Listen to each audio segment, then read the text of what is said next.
are now in presence of some phenomenal 800s runners, but I want to go deep into it because we have the privilege of having Audrey Werro with us today, our national queen, our new European champion.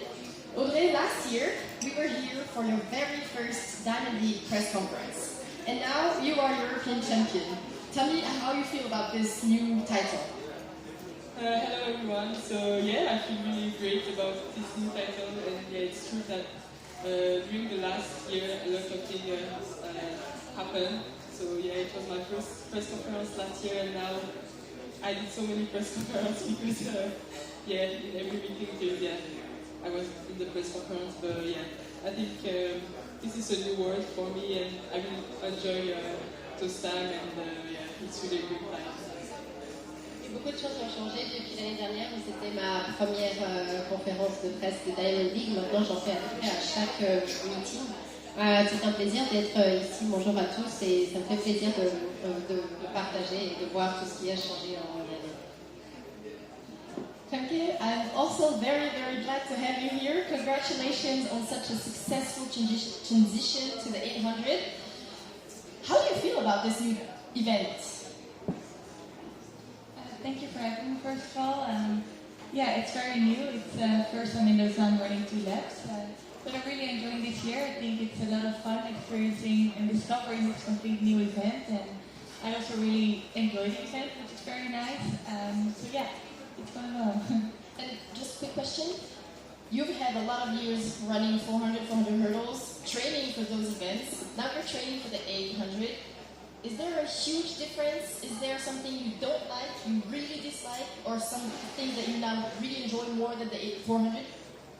Yeah, I mean, I'm still a 4-8 runner. I think I'll always be like that. So of course there are some similarities, but a lot of things change.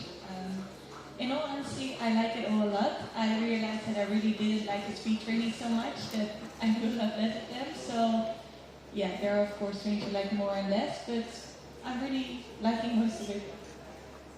C'est très nouveau pour moi, effectivement, d'être ici à Lausanne et de courir 2 tours pour la première fois demain. J'aime beaucoup ma nouvelle épreuve. Moi, j'ai toujours été, et je continuerai d'être une coureuse de 2, 400, 800.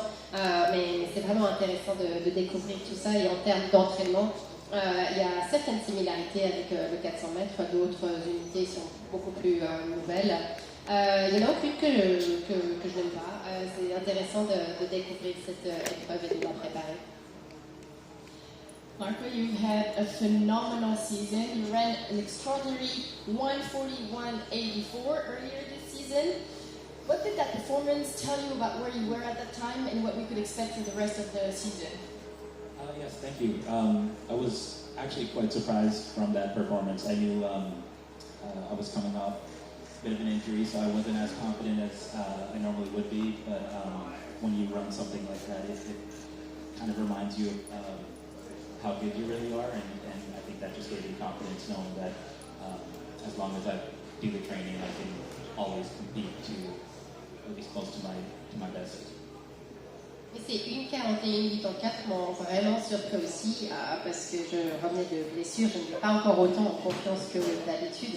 Et c'est sûr que de courir quand on n'est pas encore ce temps sans s'y attendre, ça vous met beaucoup en confiance et vous encourage pour la suite. Audrey, I've started pretty slow with your question, but obviously the question that everybody's wondering and everybody wants to ask you is, when is that world record trying to be taken? Do you have an answer for us? Unfortunately, I don't have an answer because I don't know when it's possible, and I don't want to put any pressure on me for the world records. And yeah, it's my dream to have a world record one day. But at the end of this year, I just want to run fast, and maybe it will be broken like that, but I just don't know when. Malheureusement, je ne peux pas vous dire quand je vais m'attaquer au record du monde. Je ne veux pas me mettre trop de pression. C'est sûr que je veux courir vite d'ici à la fin de la saison, et qui sait, peut-être que le record du monde tombera, mais je ne peux malheureusement pas partager de date. Désolée. Femke, if we would have told you last year that you would get bronze at the Europeans this year with a phenomenal time, would you be happy or pretty disappointed used to golf before that? I think I would have signed for that when I changed. On the 4 hurdles, I think I would have been disappointed, but no, this year is going better than I could expect for the first year. It's a lot faster, and technically I'm already a lot better than we expected, so it's really fun and I'm really happy.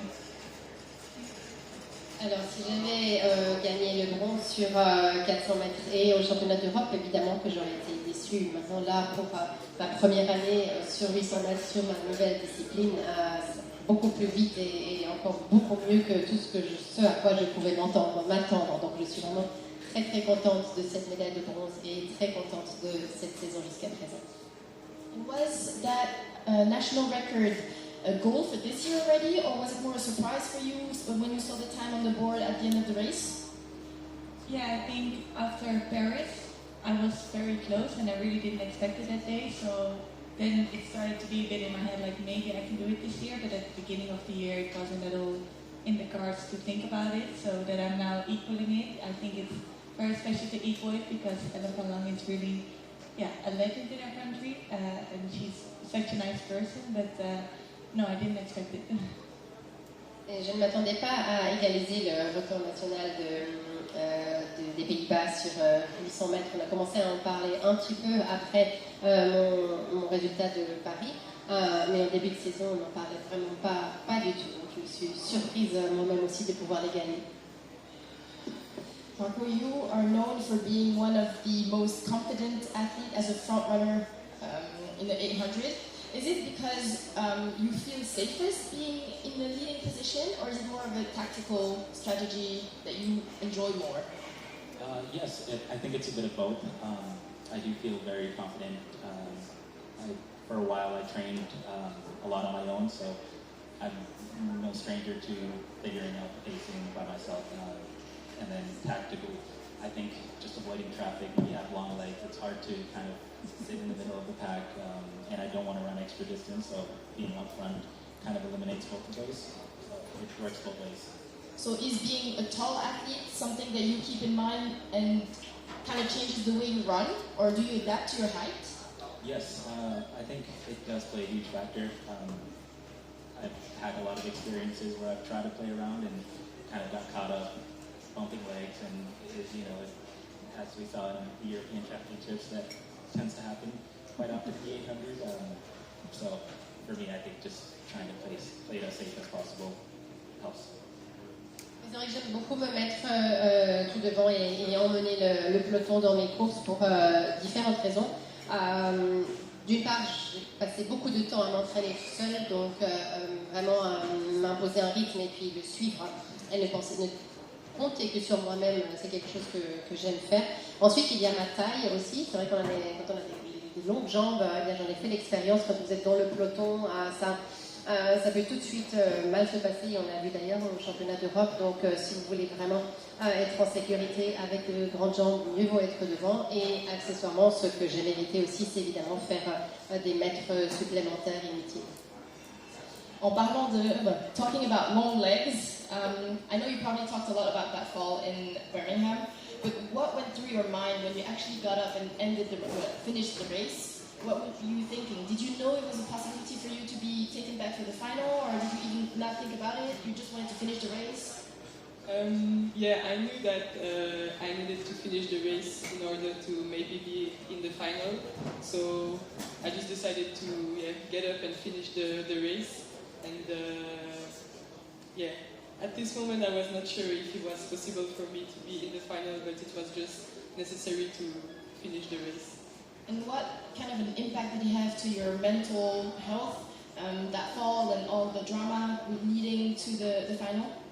It was a little bit harder because of everything going on. So for the drama, I just deleted all my social media, and it was a little bit hard being in the final without standard qualification. But I did some work with my mental coach for the final, and then everything was just fine. Worked really well. Oui, après ma chute, sur le moment, je me suis dit il faut juste finir cette course, aller à l'arrivée si je veux éventuellement avoir une chance d'être repêchée, mais évidemment qu'il n'y avait aucune garantie, il fallait simplement commencer par terminer cette course. Donc le tout a été plus difficile aussi dans la préparation pour la finale. Il y a eu un peu toute cette agitation là autour. J'ai beaucoup travaillé avec ma coach mentale pour aborder la finale au mieux. Et ce qui m'a aussi aidé, c'est d'effacer, en tout cas de ne pas du tout aller sur les réseaux sociaux pendant cette période-là pour pouvoir me concentrer pour la finale. Femke, you've run so much faster every race you've done. So what can we expect from you on Friday? Oh, I don't know. I mean, I'm also feeling like I'm learning the event. I'm learning that you are always a bit tired at 500 meter, which surprised me the first times. So I think I'm just now doing a lot of competitions. Every week I will be competing, and I think we've seen I have a good base now. So I'm just gonna go out there and enjoy the competition, see what races brings, because you never know for sure with the 800 where you get all together, and just see if every race I can improve things that could be better from a previous one. Are you going to change tactics, or are you going to try something new? I don't know. I would see what my coach says, but for Lausanne, I don't think so. I think there's also when you are in races with Audrey where they go for the world record, you can change your tactics going more behind, but not a lot more to the front, because then it's going to be very hard. So no, I will just enjoy. I will see what the race brings, and at 200 meter, find your way and keep going. Je n'ai pas d'objectif particulier pour demain, si ce n'est continuer d'apprendre et continuer de m'améliorer. Là, il va y avoir une course par semaine, donc on va les enchaîner. Ça va me permettre de progresser encore et de continuer à me sentir à l'aise sur cette nouvelle distance. Si vous me parlez de tactique, mais bon, quand on est dans une course qui va peut-être se terminer en record du monde, on peut appliquer sa tactique quand on est à l'arrière, mais à l'avant, il n'y a pas de tactique à appliquer, elle est appliquée malgré nous. Donc voilà, l'objectif, c'est vraiment de continuer d'apprendre et puis d'avoir du plaisir à concourir. Now, all three of you make 800 meters look pretty easy or pretty comfortable, but now please be honest with us. From a scale to 1 to 10, how painful is the last 100?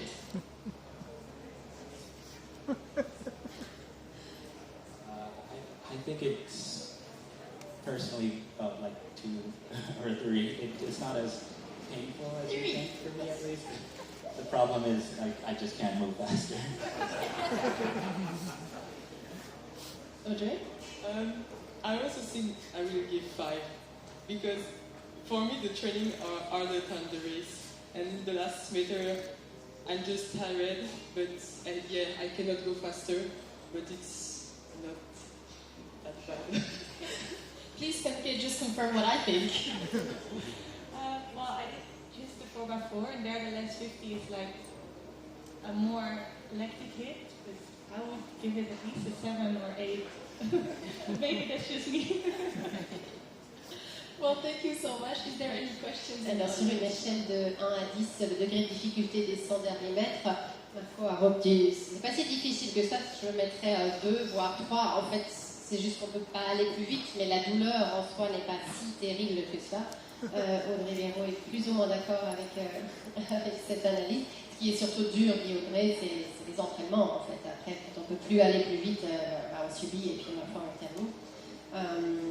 Je pas sur 4 fois 400, les 50 derniers mètres tuent vraiment énormément, beaucoup plus. Et moi je dirais quand même que sur une échelle de 1 à 10, je mettrais un 7 voire un 8 sur les 100 derniers mètres de 800 mètres.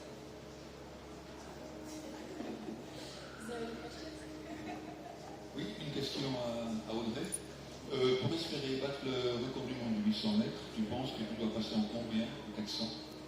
Le temps de passage idéal? Je pense qu'un bon temps de passage de 400, ce serait 55.5. Et c'est aussi le temps qu'on avait demandé au passage à la Diamond League de Paris. Donc oui, je pense que c'est des bonnes allures pour un record du monde. What would be, in order to break the world record, what would be a good time to clock it in 400 meters? before the last lap. 55.5 would, I think, make sense. That's what we had asked the rabbit to do at the Diamond League in Paris, and I think that makes a lot of sense.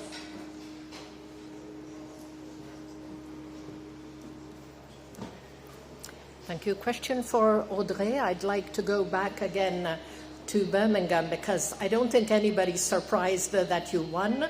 But after that bad fall in the semis, running such a fast time is quite impressive. Must be good for your confidence.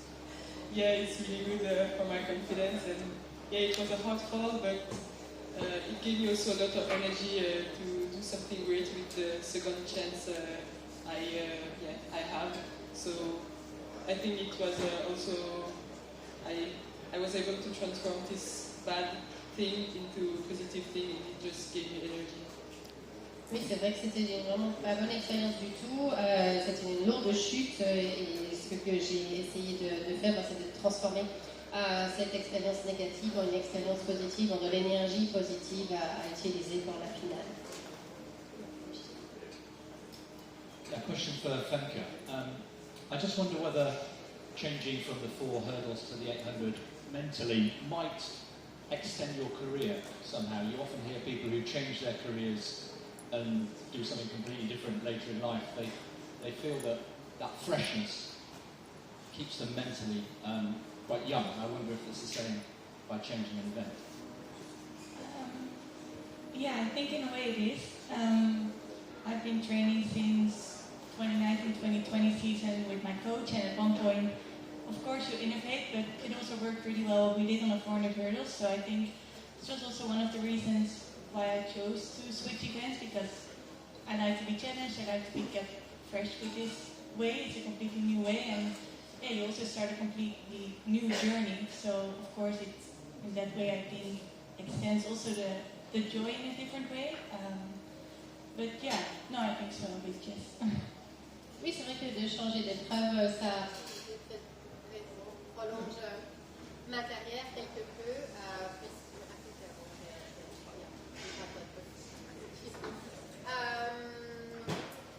Oui, effectivement, changer d'épreuve, pourquoi pas, ça peut prolonger la carrière, ça change la dynamique. C'était déjà plusieurs années qu'on travaillait ensemble avec mon coach et on continuait d'apporter des nouvelles choses sur le 400 mètres, de continuer de travailler, mais passer à une autre épreuve, c'est vrai que c'est encore une autre dimension et puis ça vous challenge. Et moi j'aime les défis, c'est la raison pour laquelle je veux aussi changer d'épreuve. You will have to shout the question. Okay. Question for Marco. You ran 1:41 in Paris when you were not in the best shape. What kind of shape are you in now, and what are you hoping to achieve tomorrow? I know I'm in phenomenal shape. I think we'll find out tomorrow exactly what it looks like. It's just going to be a matter of executing now. And, I'm very confident, so I'm going to go for it and hope for the best. Thank you. Vraiment en super forme, vraiment super forme, je suis très confiant. Maintenant, on verra demain comment ça se traduit au chronomètre, mais vraiment, je vais essayer de faire au mieux. Je suis très contente, je me sens vraiment très bien.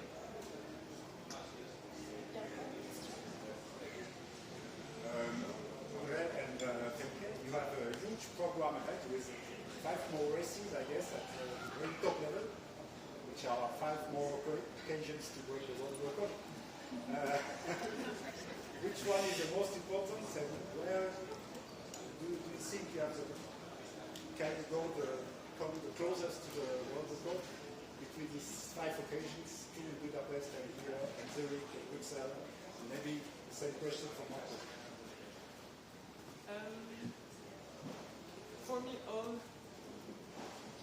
For me, all the races are important, and yeah, I really like all the Diamond League in Switzerland, and yeah, I think some great occasion for a world record is in the Diamond League, so here in Lausanne or Zurich or Brussels.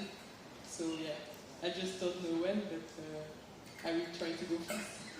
Toutes les courses sont des bonnes occasions de tenter de battre un record du monde, en particulier celle de Diamond League, donc il nous reste Lausanne, Zurich, Bruxelles. On verra, mais ce sont des occasions.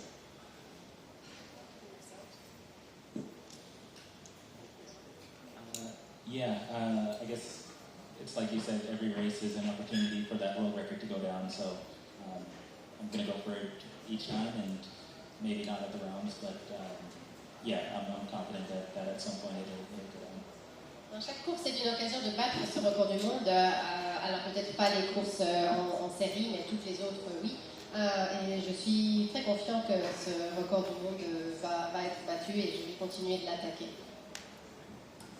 Yeah, I think I'm very excited to just be out there racing. For me, Brussels is like a home meet, so it's also one I always want to perform really well. But I think, of course, the next main goal is Budapest for all of us because it's a big championship. But I'm excited to also see which world record goes first on the men or women's side.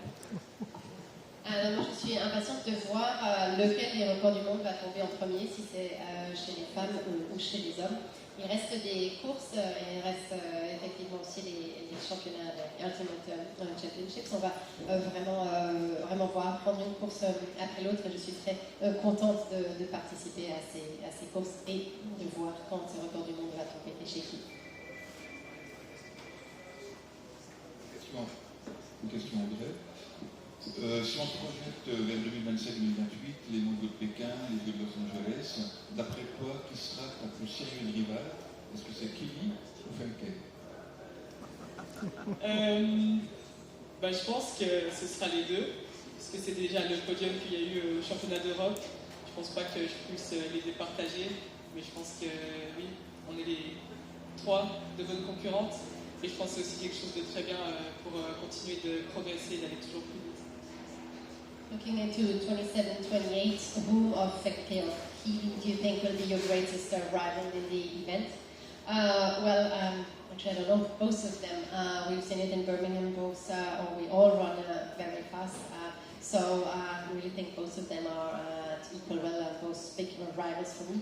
And I think it's a very good thing that we are all running together and pushing each other, and that will make our event, be even stronger. Thank you so much for being here and taking the time to explain everything to us, and we will all be cheering for you guys tomorrow. Thank you.